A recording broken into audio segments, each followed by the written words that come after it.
I'm Yasmin Gagne. I'm Josh Christensen. And this is Most Innovative Companies Video Edition. So, Josh, have you ever been hacked?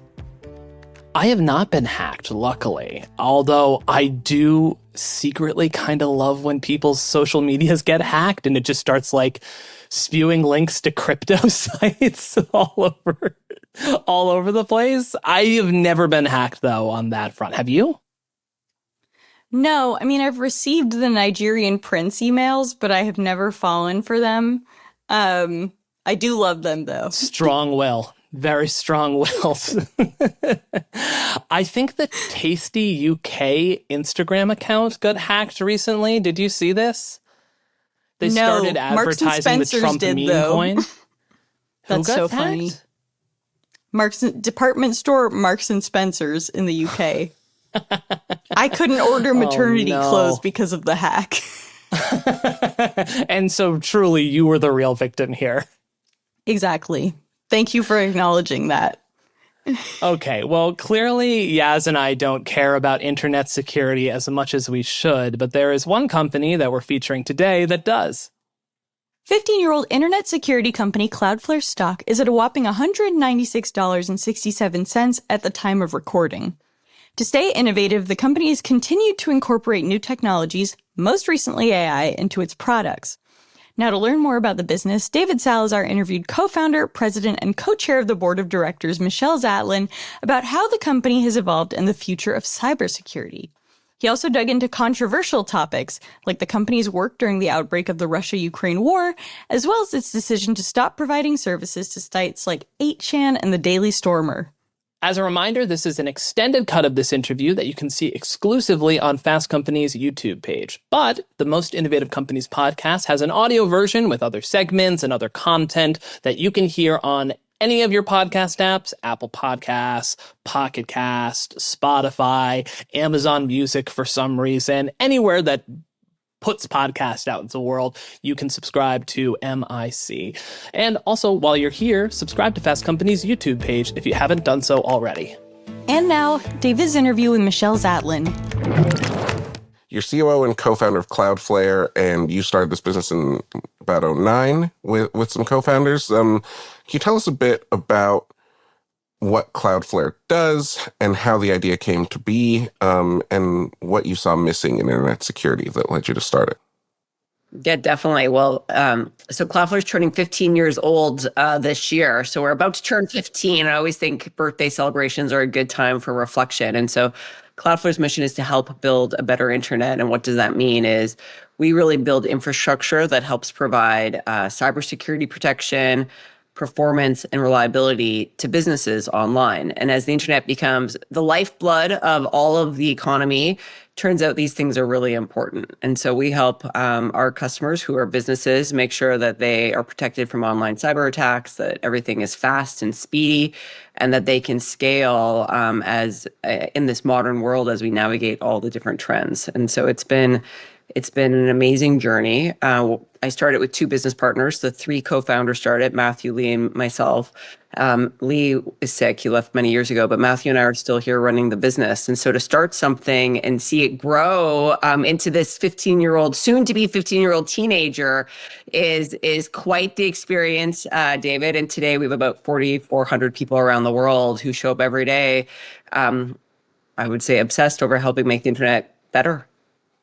That's amazing. Yeah, and I think people, until fairly recently, weren't super aware of what Cloudflare does and just sort of the extent to which it really underpins a lot of the internet's infrastructure. I'm wondering, over the 15 years, as it's grown, as this teenager of a business has developed, how have you evolved your approach and how have you evolved what Cloudflare offers people? Yes. Yeah. No. It's as an entrepreneur, everything takes longer and costs more than you'd like. You kind of it's kind of like a 15-year-old overnight sensation is sometimes what I like to joke. Where all of a sudden it's like, oh, I've heard of you. I'm like, oh, finally, great, excellent. But it's a journey, and we still know we have a lot of work left to do. And so, having the privilege to have scaled a business, it's interesting. I think you think of company building as kind of linear, as, oh, it changes a little bit incrementally year to year, but really it's much more like a step function. I think of like stairs where you kind of hit different sizes along the way. And early on, and this is for anybody who's out there trying to start a company early on, I mean, there was really a group of 10 of us. It started with 5 of us, but like the soon 10, where we had an idea and we were saying, can we prove it out? And so step 1 was just like building it to say, like, is there actually a product market fit? That's now a terminology, but it didn't really exist back then. But are you actually solving a real problem for a customer? And that was the really first part of Cloudflare's history. And it was interesting that early on we got feedback from our customers, and they were small business owners that ran some sort of business online. And they're like, oh my God, for the first time in 5 years, I finally didn't get woken up by my pager of thank you. I was able to sleep through the night. And so early on, from some of our early customers, we had real validation that we were solving a problem for them. And so that gives you the confidence to keep going, gives you energy to keep going. And then what happened in the next phase was, okay, wow, we really were solving a problem. And it turns out this is a problem that is ubiquitous. And what I mean by that is I have never met a business who says, oh yeah, like everybody I've met ever that works at a company is like, yes, I care about being safer. Yes, I need things to be faster online. Yes, I need to figure out how to scale and launch this next product faster. And Cloudflare is relevant in all of those conversations. So it's something that we have a reason to talk to small businesses, up to the largest companies in the world, to the governments, to be able to help them with these really common, ubiquitous needs. And so the next phase of the business, David, was all about like building a company around it and saying, okay, is there a business model? How do you make sure the revenue and the cost sides add up? Because at the end of the day, that's an important part of scaling your business, is making sure the business model works. And so we had to bring in the right managers and the right talent to help us do that without losing the technology. And that sounds so easy, but it's not always easy. So for those listening, if you're in that stage, it's like, it's cool if you have a great product idea and you have real product market fit, but what's even cooler is if you could put a great business model on top of it. Like those two things are extra cool together. Yeah, definitely. And you seem to have made those two balance, and maybe not even just balance, but one exceeds the other. I think 2023 was your first $1 billion year. What has that been like? What was that sort of moment in that step function like getting there? Yeah, well, so 2 things on that. So I remember, again, there's a lot of folks out there who are, sub 100 million in revenue trying to grow their business or start a company. And I remember when we finally hit 100 million, and this is kind of, we finally put the business model. I remember telling somebody, it was a venture capitalist, and I said, oh my God, we just hit 100 million in revenue run rate. And he said to me, Michelle, going from 100 million to $1 billion is much more fun than going from 1 to 100. And I remember saying to the person at the time, it's like, okay, well, I don't know. I've never done it, so I'll let you know. So I'm here to say, as of 2023, when we did hit $1 billion, he was right. 100 million to $1 billion was so much more fun than 1 to 100. And so, if I think about what's changed during that time in life at Cloudflare, was we kind of went from selling one set of services to expanding our product portfolio. So all of a sudden we had more types of products that we could sell our customers, more problems that we could solve for them. And that's fun, because now you become, instead of a vendor, you start to be seen as a strategic partner to your customers. And that's always a great place to be. So that was one thing that I noticed, was kind of from selling one thing, it was more we expanded our product portfolio.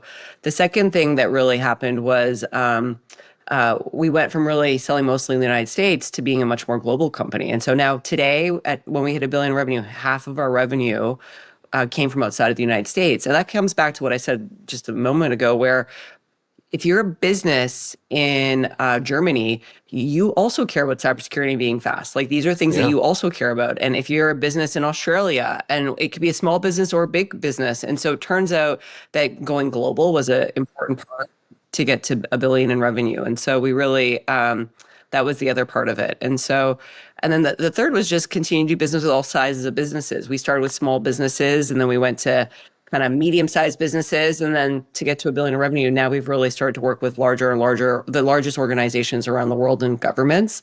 And that was always the plan, but it took that phase to get there. And so it's great when you see it's amazing when you see your vision start to come to life. Yeah, and it sounds like, to your point of it being, or your colleague's point of it being a little bit more fun than 1 to 100 million, it seems like it was really a practice in becoming indispensable to as many various global businesses of various sizes as possible, right?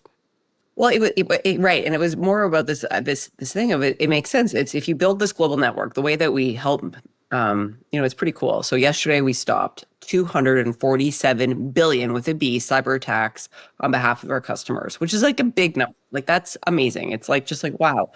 And the way we did that is we've had to build a global network, and we've had to build a lot of infrastructure, and it's super flexible, so we can do a lot of things to help businesses in this modern day world that we operate in. But to do that, it costs a lot of money. And so like that costs a lot of money on our side. So we have CapEx costs, like capital expenditures. We have to write really awesome software. And so it makes sense that you want it to be used by as many people as possible because it's expensive for us to build. And so for us, that was always part of the strategy was like, hey, our mission is to help build a better internet. And that means both like hobbyists, small business owners, entrepreneur trying to put something on the cloud, students who have a hobby project, nonprofits, but then of course also helping organizations. And I think what's kind of interesting is with the rise of cloud computing and now the internet becoming so important to everybody, and especially in these large organizations, they're all trying to think, okay, how do we modernize how we deliver solutions for our customers?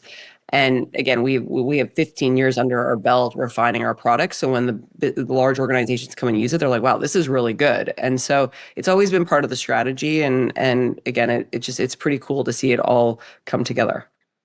Yeah, and to your point, I guess people forget that the internet and internet infrastructure is not immune to the benefits of not immune to the benefits of economies of scale, right? Getting everyone in there makes it cheaper to make the quality product for everyone, it sounds like. And you've been very, as you talk about sort of the growth and the step function, you've been pretty integral to that, obviously, as COO and then president and now co-chair of the board, but you're still very hands-on. I think you've had a pretty unique frontline view of the growth of this business. You even lead all hands meeting every week, and you still meet with customers. Why is that really important to you as a leader? Look, I really like my job. So let me just start with that. I love that I get to do what I get to do. I feel like one of the luckiest persons in the world. And there's a lot in there. So if you ask me, like, what are my favorite parts of my job? My two favorite parts of my job are spending time with, are the people I work with. So I think that we have so many great folks at Cloudflare, and then spending time with our customers. And the reason why I love spending time with customers is they tell you exactly what you need to do. They reassure, they give you the confidence that you're building the right sorts of things. And again, you want to be solving real problems for your customers. I think that's a rule number one as an entrepreneur. And so going to spend time with them, hearing about how's it going, and when they are effusive about, oh my God, your team's so great to work with, the product works so well, that feels really good, and it motivates you to keep going. And then likewise, when they give you tough feedback, you're like, wow, we got to go fix that. We got to go address it. And so it's an amazing compass for exactly what we need to be doing. So I think customers are the lifeblood of businesses. And so I really, not only do I spend a lot of time with customers, but our whole executive team. And we really encourage like the broader team at Cloudflare to spend time with customers. Because at the end of the day, that's what we're here to do, to help solve their problems. So I do spend a lot of time with it, and I do enjoy it. And then for running the all hands and our team, it's fun. And I think that being a founder-led business, I've come to realize that it's a huge asset. Matthew and I are very long-term focused. We want to build something generational. And so while we're 15 years in, we're talking about the next 15 years. And I think that's really motivating for folks to be like, wow, this is a place where I can bet my career on it and come do amazing work, solving real problems for customers in the internet. And again, I just think that I'm having a lot of fun doing all of those things. So I think when you say you can do the parts of your job that you find the joy in, I've really taken that to heart. And those are parts. It's like, I like being and seeing the team. I like understanding what's going on. And I love spending time with customers to validate some of the hypotheses that we have.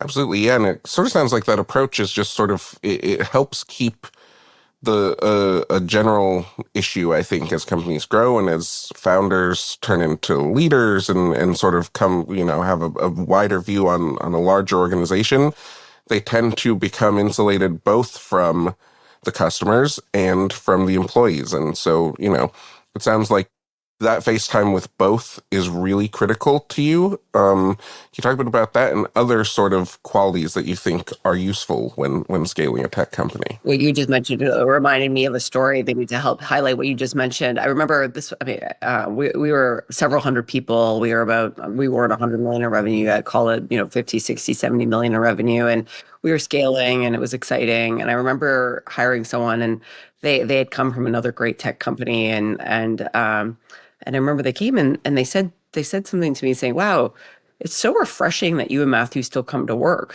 And I was like, "What do you mean?" They're like, "Well, my last company, the founder stopped showing up for work," which, back to your point. And I was like, "Really?" They're like, "Yeah, it's so refreshing that you're here." And so I didn't realize that there was another way. But again, yes, we keep showing up for work. So I always tell founders, keep showing up for work. And I think part of it is when you're scaling your business. And I think, and even if you're not the owner of the business, if you're at a job that's a company that's growing a lot, sometimes you find yourself not knowing exactly what you're supposed to be doing. Because if it's growing, the company is changing, call it every 18 months or 2 years. And sometimes you're like, wait, we're doing it a new way, I'm not sure. And it's really easy to start to tell a narrative to yourself of, oh, I'm not qualified for this job. Well, the fastest way to validate that narrative is to stop showing up. Because if you stop going to the meetings and stop understanding the context, then you really aren't qualified for your job. But if you keep showing up and asking questions and being like, why are we doing it this way? Okay, now I understand, and learning, I think that's all of a sudden you start to connect the dots and you start to add value. And then you have the confidence of actually, no, I'm exactly where I'm supposed to be. And so I do think one of the lessons I learned as somebody who's been at this growth company is where every 2 years it's changing, is the rate at which you learn is like such a superpower. And so I'm always like, if someone's a curious, lifelong learner, they're going to do great at a growth company, because there's always something new. You find yourself surrounded by people smarter than you. You find yourself in situations where you're not sure. You listen, you read up about it, then you have an opinion next time. And then by 3 times later, you're the expert. Like, that's how fast you can learn in these situations. And so I felt like I was putting myself in those situations, which is how I scaled myself. And that's what I tell folks both at Cloudflare and others that I meet is, the rate at which you're learning is your best friend. Like, really embrace it. And that means if you don't know something, like, go learn about it. Put yourself in the situation, ask people, because you can learn. So that's one of the lessons learned. The other lesson learned is, like, it's all about momentum, David. Like, it's all about momentum, because if you're at a company that's growing, it means that you have to do things faster than what the incumbent is doing, or what your customers are already using. So you have to build out the product faster and better, or you have to do everything faster and better. And so momentum becomes really important. Like start, middle, end. How fast can we ship this thing? How do we make momentum forward? Because there's all sorts of problems. There's so many fires on a daily basis, and there's for sure not enough people or time to do everything you need.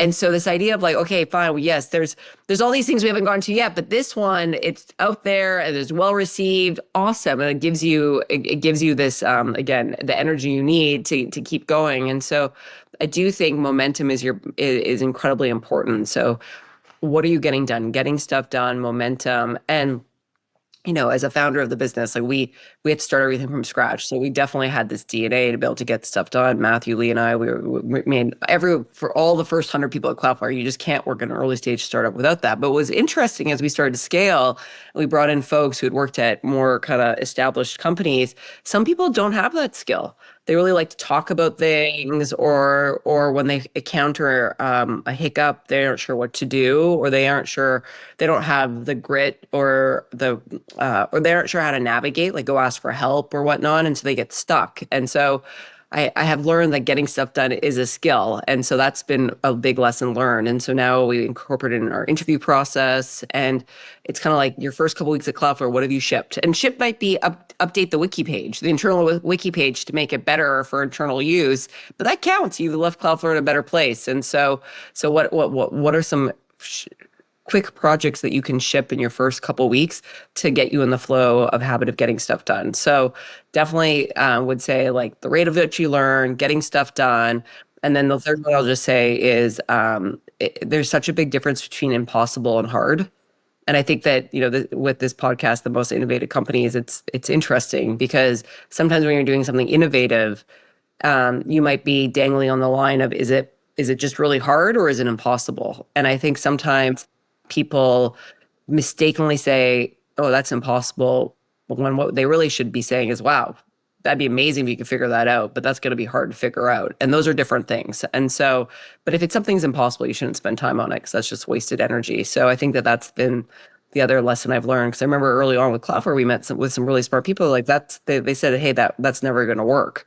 Well, turns out they were wrong, and they had some bad assumptions on their side. And so I think that is just a reminder that big difference between impossible and really hard. How do you decide what's impossible versus what's really hard, I guess?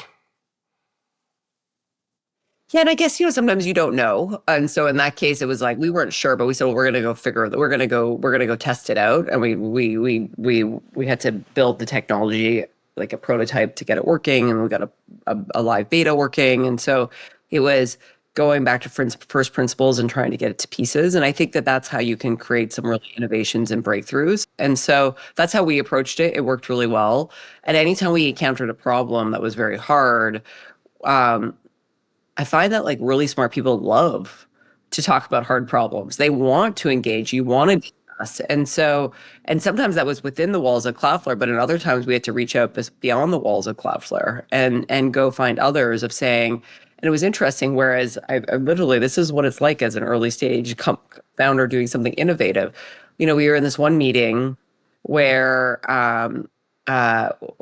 we had gotten to know somebody who had been in the industry, who was helping us like lay out how to run a global network or how to build a global network, and kind of demystified how we would do that.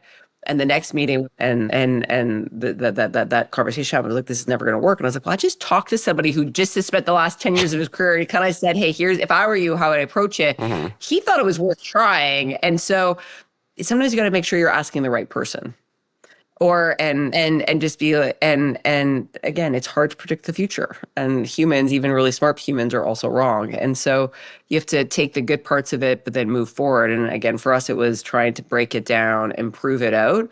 And as we proved out back to the first principles, it was amazing how other people wanted to come along and help solve it. And then at some point, we started to run into some software problems, and we started to blog about it on our blog. We have a corporate blog, cloudflare.com/blog. And it was interesting. That was the moment where our blog kind of went from more marketing type to this very well-read technical resource where we said, okay, well, we're not sure how to solve this problem. So we literally put the problem on the blog post, and a bunch of people from around the world helped us solve it. They helped us solve some of these first principles. And it was a bug that we were encountering. And it was interesting. And so I think that there's something about, there's different levers you can use. And I just, like, I always tell our team, but there are some things that where it's like, no matter what you do, you're not going to change the answer.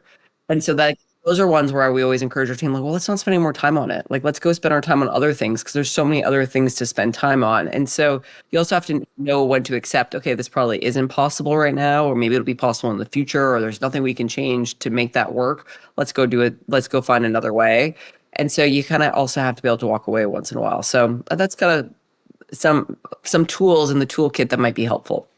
Totally, yeah. And when you were talking about sort of your growth as a leader, you were talking about the magic of podcasting. We were talking a little about your evolution as a leader and talking about, as a leader wanting to understand that you're learning fast in these environments. And I think that one of the prime examples of everyone learning fast right now is AI. I'd love to chat a little bit about how Cloudflare is using AI. However it's branded, machine learning, AI, generative AI, whatever, analytical AI, agentic AI, everyone's being touched by it. How are you viewing AI? Where are you using it in your service offerings? Yes. Yeah. No. Oh my gosh. Well, we can't go more than a few minutes without bringing up the word AI. Sorry. It's comes with I'm excited. I mean, I live in San Francisco. There's so many things going on the AI front here. It's so exciting. I know there's risks and challenges too. I understand that, but I feel like we are so much better to navigate those as an industry than even compared to 10 years ago, which maybe if we have time, we can talk about that. But on the AI side, like it's a huge shift. It's like the invention of electricity, the invention of the internet. Like it's a big shift. And so I'm excited. I think it's been interesting to see the acceleration the last 6 months. Like it just feels like, I feel like the business acceleration the last 6 months has been exciting. So just to put some structure around it. So I think there's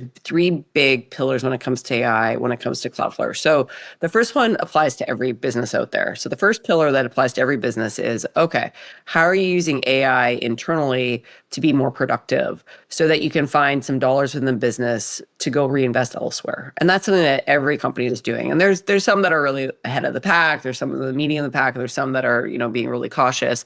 But like that's something every company is going to have to think about is like, okay, how do we rethink some of these services? How to get efficiency gains, productivity gains? Because if you don't and everyone else does, you won't be competitive. So it's kind of back to the business model side, but the cost side of the business model and like the productivity side. So I think that's interesting. So we're doing that, and I have no amazing use case that I think is worth bringing up, but we're doing that as every company should be. Okay, I think there's interesting lessons learned around that.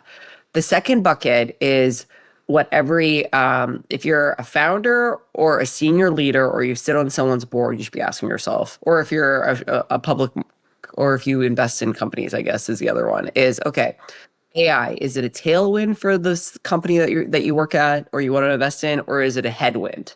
Because I think that that's like an important way to frame it for businesses. And so for Cloudflare, like one of the ways that we've provided global performance and reliability in cybersecurity is always by saying, hey, we're going to take all the threat data we have and use it with machine learning and AI to help provide better cybersecurity defenses. So we've been doing this for years. The whole like model of what we do, we can bring in the new models, and that's exciting. So that's just kind of validating what we've been doing.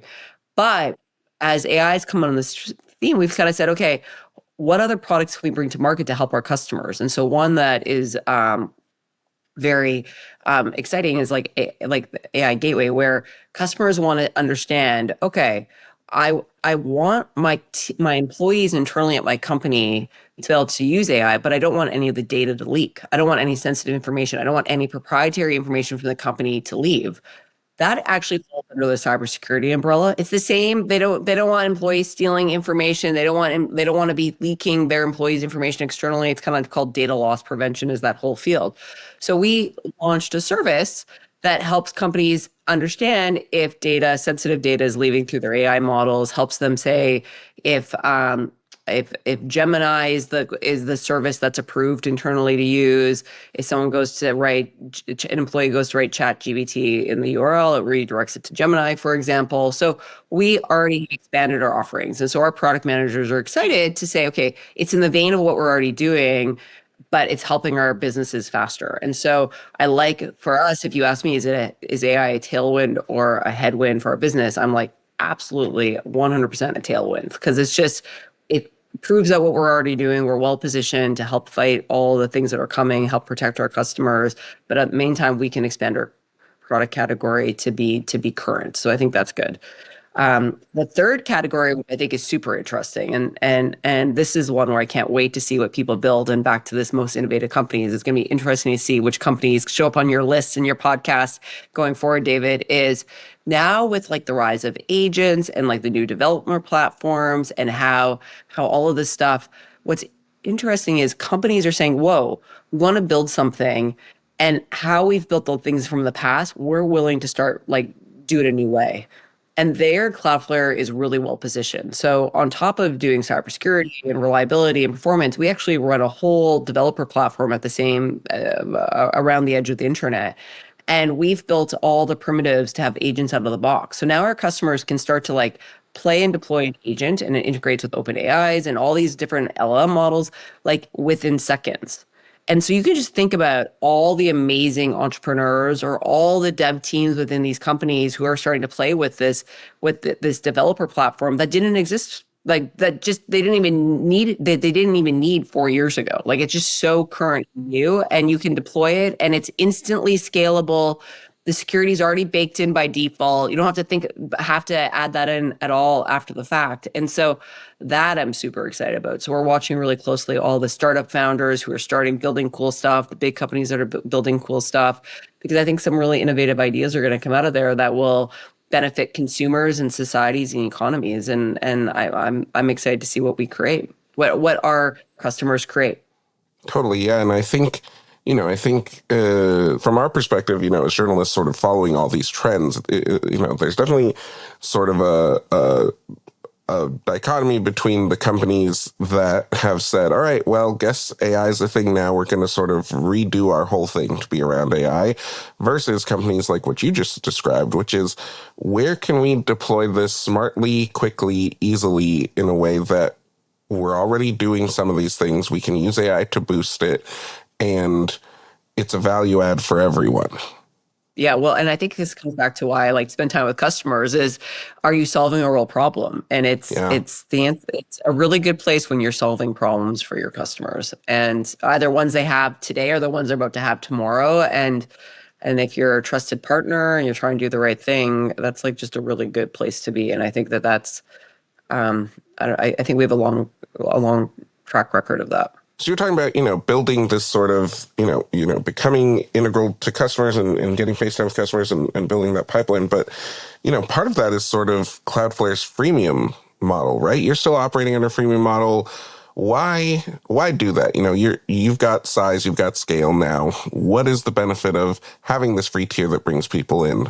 Well, so our mission is to help build a better internet. And not that I think I've now said that 3 times, but it's just so important as a North Star. And so it for sure aligns with the mission. It's you want to help protect both small and large organizations. Because if you don't, that's what I believe, like if you don't help the small businesses, they end up becoming used as like, the attackers will go and use them as a launch pad to do bigger things. And so you really have to, it's kind of like you really need cybersecurity to be available to everyone. And so we're in a position where we believe that. And so that's why we start it free. We don't want it to be, I don't have the budget to be a reason not to use it. And we also we don't have the technical resources to be a reason not to use it. And so even if you're not technical, you can sign up for Cloudflare in less than 5 minutes. Like that's pretty awesome. And that's just been really important to us. So it's definitely the right thing to do. And it aligns with our ethos as founders. And when Lee was here, he really believed it too.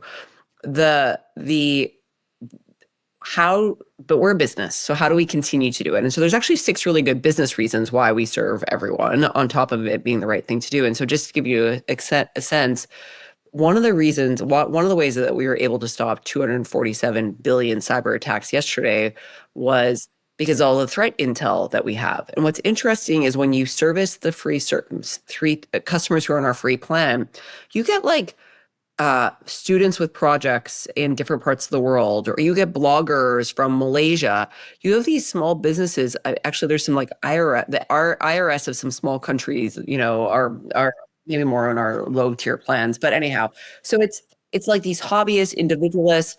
And it's interesting because they almost all act as honeypots they almost act as beacons around the world where we get data, really varied data of who's good and who's bad online.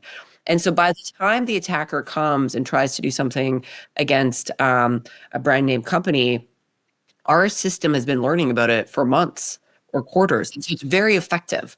And so it's kind of like it's a neighborhood watch. The more people are part of it, the more powerful it is. And that's always been the premise. So we have really great data that helps us provide better solutions for our customers, both on the cybersecurity front, but also performance and reliability front. So the data is super helpful, and it's like broad data.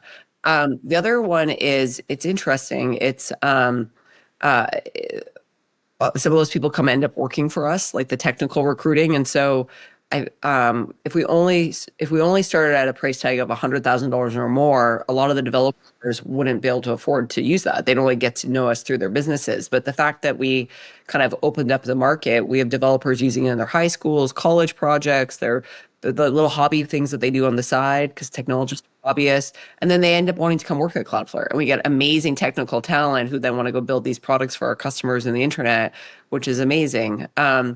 Other things are to build a global network is not easy. And so it was really one of the ways that helps us build the network around the world closer to eyeballs, closer to where people are seeing the internet. And it's by having it really opening up who we service. And so there's so many good reasons why we do it. And what I love is it's not only the right thing to do, but there's all these good business reasons to do it. And again, I feel like that's like if you can justify why you're doing it with good business reasons and it's a right thing to do, like that's a really good combination. That's a powerful combination. Yeah, definitely. And it sounds like, yeah, you found that for freemium for sure. Sort of in the vein of business decisions and things like that, I think there have been some moments in Cloudflare's history recently and, over time, right? Like some of the work and your place in the infrastructure of the internet and cybersecurity has put you in some controversial positions, right? There's the fact you're still operating data centers in Russia.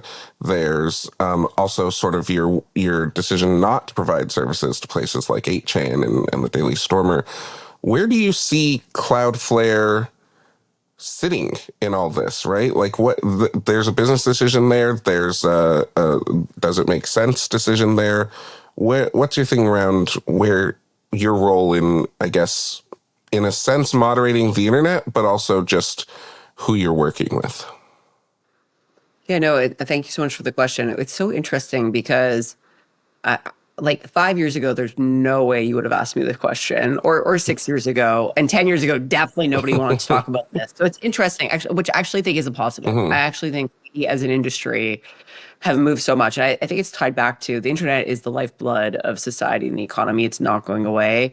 And so public policy actually ends up being really important. Like the policy side of it becomes really important. And 10 years ago, there was kind of like the policymakers and the technologists, and they didn't talk very much. And now there's so much more commingling and discussion because it's clear, hey, we need to have voices at the table, to have the shareholders at the table, the stakeholders, excuse me, at the table to discuss, hey, what do we need to change around this? And so and it kind of makes sense. The internet's only 30 years old. So it kind of makes sense. Like, okay, actually, we've learned a lot. Let's come together and figure out. And the first 10 years, it wasn't much. And it was really the rise of cloud that realized, oh, wow, we need better frameworks and language around all of this. And this is why the last 10 years has become so much more, because it's so much easier to build something online and start something. And then some of that stuff is ugly or not nice or terrible.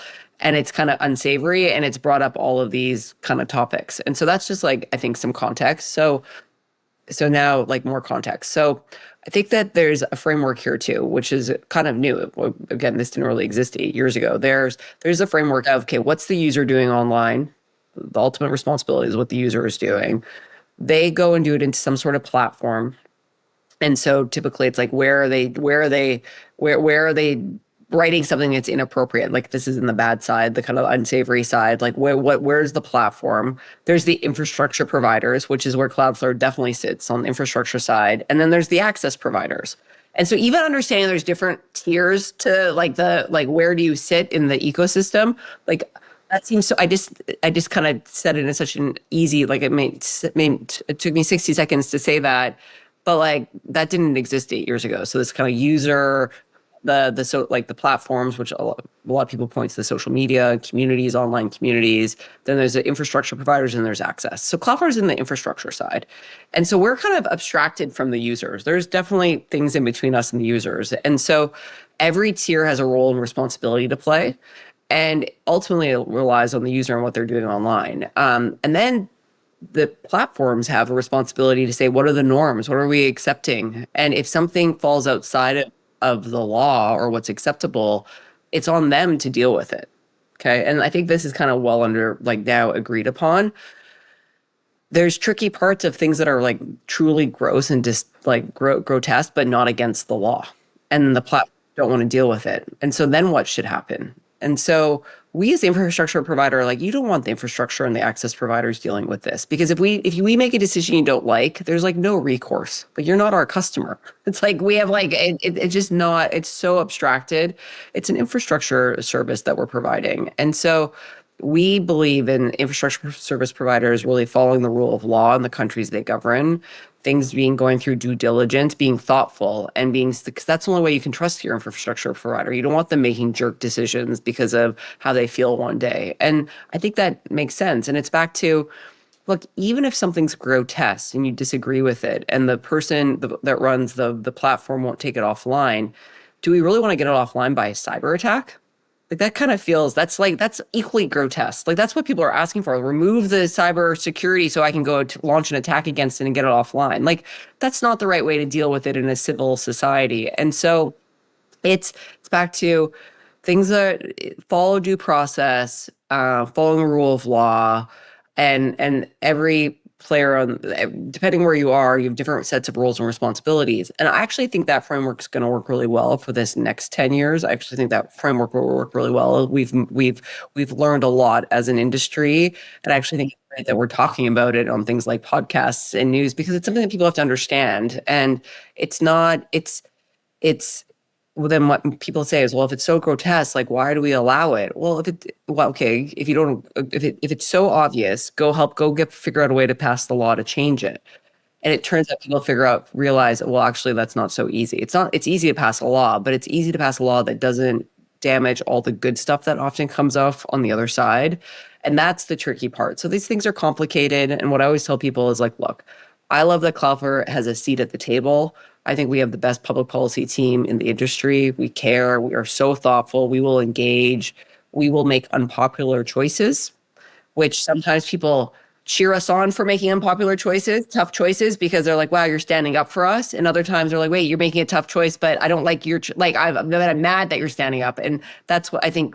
Then I always feel like, okay, we're the right balance, because we're very principled in the way we approach this, and we actually have a lot of clarity. And I think it comes back to, we have a team, we're willing to engage, but we're not going to make harsh, fast decisions around it, because it's really important that people are thoughtful. And I think our approach is very thoughtful. So if you're interested in this, either come work at Cloudflare or get involved, because there's so many organizations that are leaning in, because we really need both the industry, the private side, and the governments and the academics to come together to figure out, okay, how do we evolve this framework to work for the next 20 years of the internet? Because it's not going away. It's only becoming more important.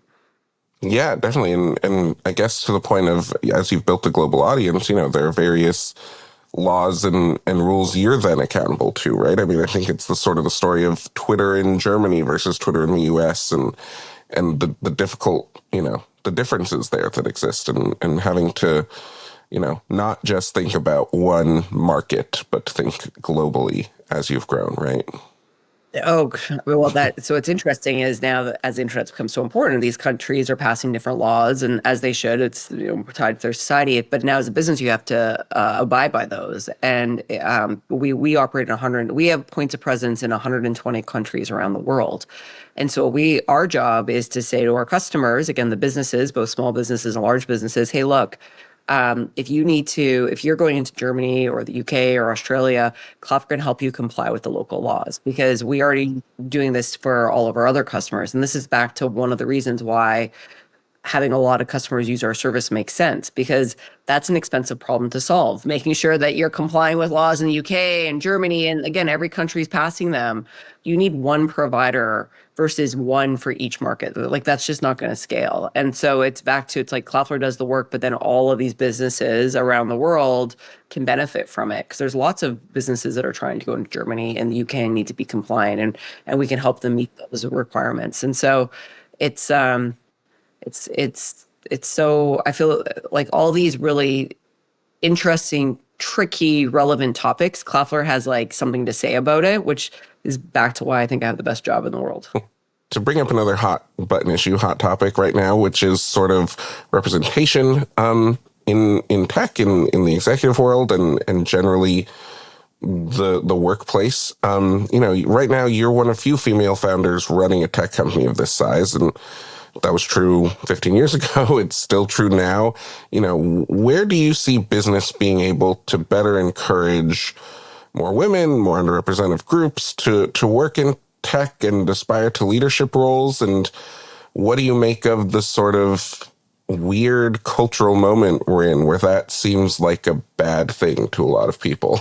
Yeah, we're leaving all the easy ones for the end, David. I see. So thank you. Yeah, Gotta get you comfortable, and then we go for it.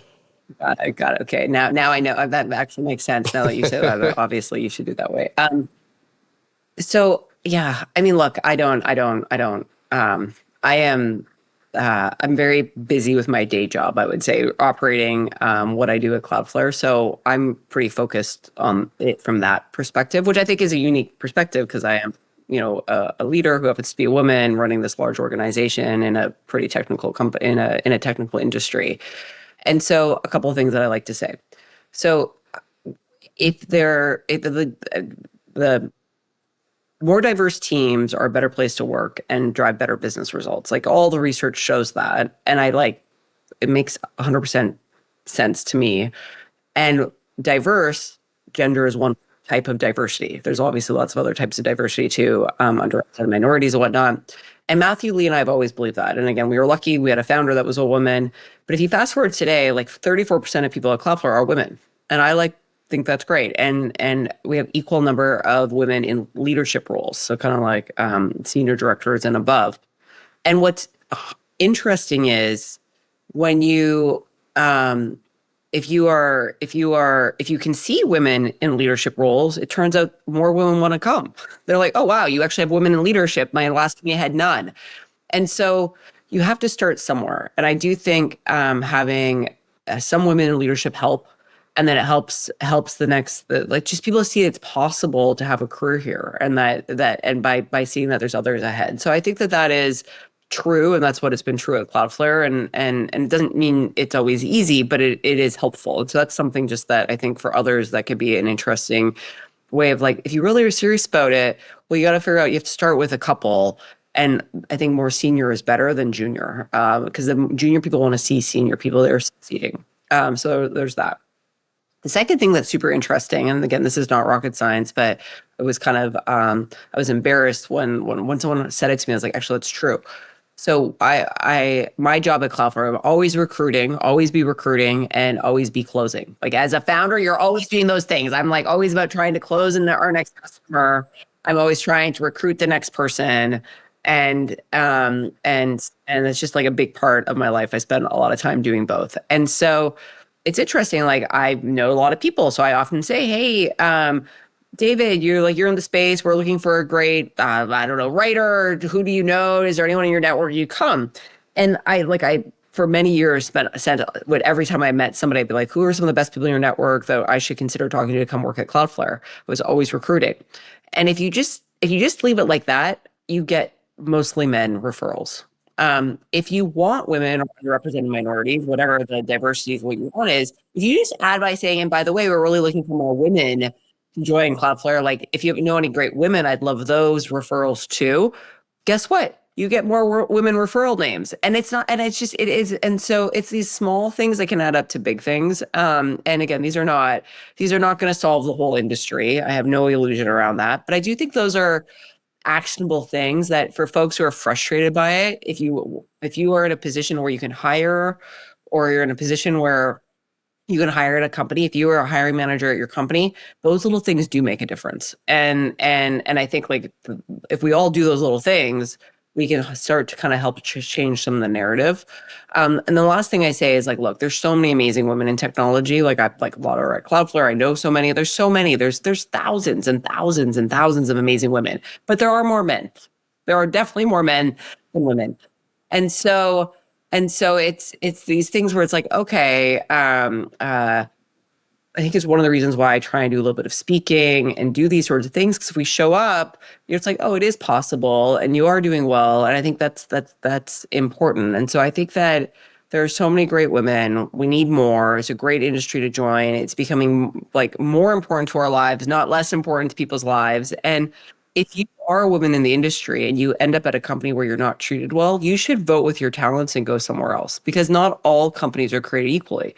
They have different cultures and it's not the same. And so and again, there are some bad experiences out there, which are awful, but it's vote with your talent and go somewhere else and focus on doing great work. So you can say, I worked on these projects. These were the outcomes. Find a place where where doing great work is celebrated, whether you're a woman or a man, and then it feels much more fair, and that feels better. And so I think that's the other one, is just like vote with your talent, like vote with your feet, vote with your talent.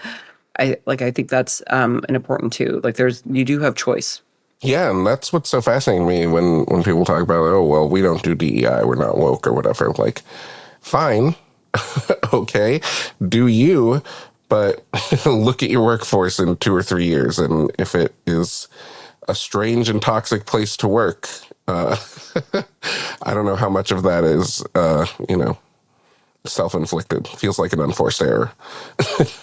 And this is back to where I'm like, look, sometimes words matter. So I've learned also words matter. So just like, that's why it's back to like, look, more diverse teams are a better place to work and drive better business results. And so it's just like, it is a better place, like where it's not everyone with the same background, not everyone looks the same. You build better products because people see things that you don't see or bring different things to the table. It's harder up front. Like, it's definitely harder. You got to build trust to do it. But if you can get past it, it definitely drives better business results and better place to work. And so I'm just focused on that. And that's our experience. And again, we're lucky. We have it. So now it's about keeping it and improving it, which is a much easier position to be in than a company that doesn't have it or a team that doesn't have it. And I think like that is one of those things where it's like, okay, but I just think if you're honest about it, if you want to change something and you say, hey, look, we haven't had a great track record of having women here, but we're really trying to change that. Will you come here and help us change it? I think that's honest and that would be a winning strategy. But if you really don't want to change it, then you shouldn't say that. And it's fine. And it's just going to be different types of companies. And that's back to people voting with their talent matters. It's like, go to the places where you do feel your best. Absolutely. Yeah. I really appreciate your time today. Thank you so much for having me.